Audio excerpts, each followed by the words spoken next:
Chapter 3 A Caucus-Race and a Long Tail. They were indeed a queer-looking party that assembled on the bank, the birds with draggled feathers, the animals with their fur clinging close to them, and all dripping wet, cross, and uncomfortable. The first question, of course, was how to get dry again. They had a consultation about this, and after a few minutes it seemed quite natural to Alice to find herself talking familiarly with them, as if she had known them all her life. Indeed, she had quite a long argument with the Lory, who at last turned sulky, and would only say, "I am older than you, and must know better." And this Alice would not allow without knowing how old it was, and, as the Lory positively refused to tell its age, there was no more to be said. At last the Mouse, who seemed to be a person of authority among them, called out, "Sit down, all of you, and listen to me. I'll soon make you dry enough." They all sat down at once in a large ring with the Mouse in the middle. Alice kept her eyes anxiously fixed on it, for she felt sure she would catch a bad cold if she did not get dry very soon. "Ahem!" said the Mouse with an important air. "Are you all ready? This is the driest thing I know. Silence all round, if you please. William the Conqueror, whose cause was favoured by the Pope, was soon submitted to by the English, who wanted leaders, and had been of late much accustomed to usurpation and conquest. Edwin and Morcar, the Earls of Mercia and Northumbria—" "Ugh!" said the Lory with a shiver. "I beg your pardon," said the Mouse, frowning, but very politely. "Did you speak?" "Not I," said the Lory hastily. "I thought you did," said the Mouse. "I proceed. Edwin and Morcar, the Earls of Mercia and Northumbria, declared for him, and even Stigand, the patriotic Archbishop of Canterbury, found it advisable—" "Found what?" said the Duck. "Found it," the Mouse replied rather crossly. "Of course you know what 'it' means." "I know what 'it' means well enough when I find a thing," said the Duck. "It's generally a frog or a worm. The question is, what did the Archbishop find?" The Mouse did not notice this question, but hurriedly went on. "Found it advisable to go with Edgar Atheling to meet William and offer him the crown. William's conduct at first was moderate, but the insolence of his Normans— How are you getting on now, my dear?" it continued, turning to Alice as it spoke. "As wet as ever," said Alice in a melancholy tone. "It doesn't seem to dry me at all." "In that case," said the Dodo solemnly, rising to its feet, "I move that the meeting adjourn for the immediate adoption of more energetic remedies." "Speak English," said the Eaglet. "I don't know the meaning of half those long words, and what's more, I don't believe you do either." And the Eaglet bent down its head to hide a smile.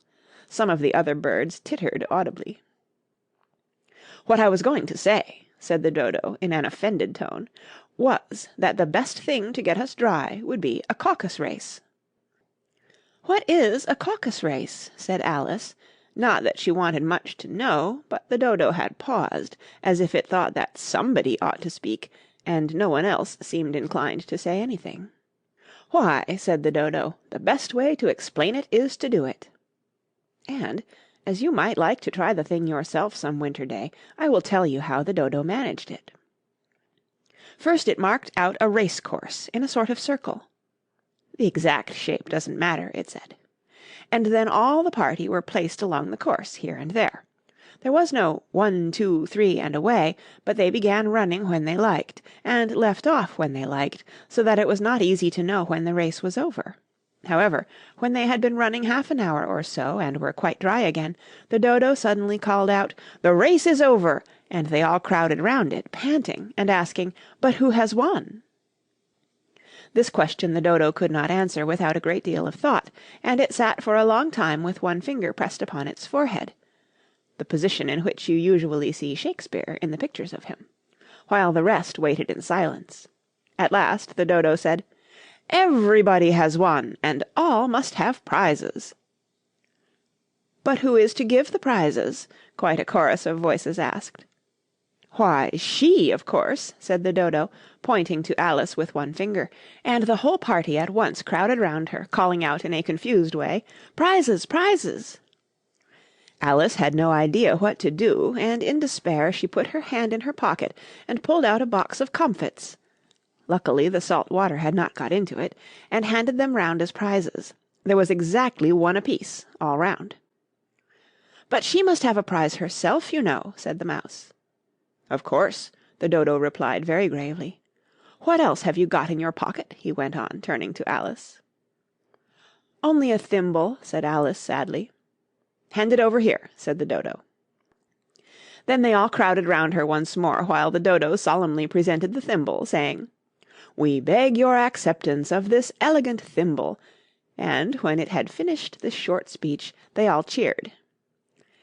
Alice thought the whole thing very absurd, but they all looked so grave that she did not dare to laugh, and, as she could not think of anything to say, she simply bowed and took the thimble, looking as solemn as she could. The next thing was to eat the comfits. This caused some noise and confusion, as the large birds complained that they could not taste theirs, and the small ones choked and had to be patted on the back. However, it was over at last, and they sat down again in a ring and begged the Mouse to tell them something more. "You promised to tell me your history, you know," said Alice, "and why it is you hate C and D," she added in a whisper, half afraid that it would be offended again. "Mine is a long and a sad tale," said the Mouse, turning to Alice and sighing. "It is a long tale, certainly," said Alice, looking down with wonder at the Mouse's tail. "But why do you call it sad?" And she kept on puzzling about it while the Mouse was speaking, so that her idea of the tale was something like this. And here the Mouse's words are printed in a long snaky line down the page, like a mouse's tail. Fury said to a Mouse that he met in the house, "Let us both go to law, I will prosecute you.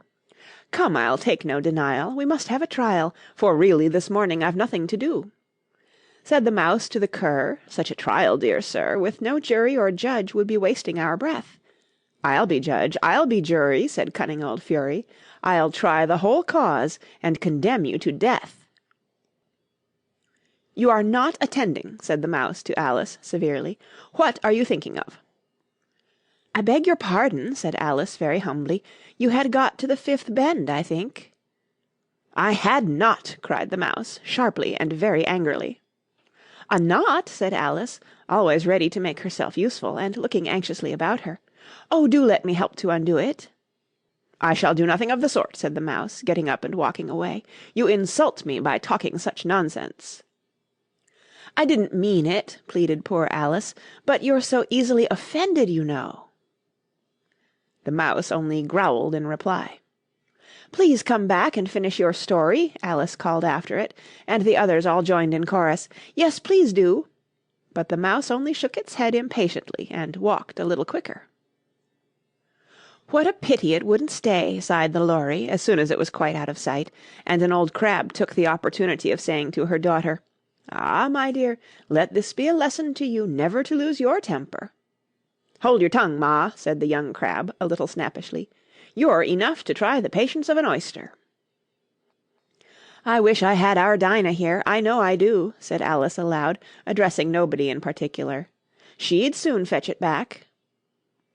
"And who is Dinah, if I might venture to ask the question?" said the Lory. Alice replied eagerly, for she was always ready to talk about her pet. "Dinah's our cat, and she's such a capital one for catching mice, you can't think. And, oh, I wish you could see her after the birds. Why, she'll eat a little bird as soon as look at it." This speech caused a remarkable sensation among the party. Some of the birds hurried off at once. One old magpie began wrapping itself up very carefully, remarking, "I really must be getting home. The night air doesn't suit my throat." And a canary called out in a trembling voice to its children, "Come away, my dears, it's high time you were all in bed." On various pretexts they all moved off, and Alice was soon left alone. "I wish I hadn't mentioned Dinah," she said to herself in a melancholy tone. Nobody seems to like her down here, and I'm sure she's the best cat in the world. Oh, my dear Dinah, I wonder if I shall ever see you any more." And here poor Alice began to cry again, for she felt very lonely and low-spirited. In a little while, however, she again heard a little pattering of footsteps in the distance, and she looked up eagerly, half hoping that the Mouse had changed his mind, and was coming back to finish his story. End of chapter 3.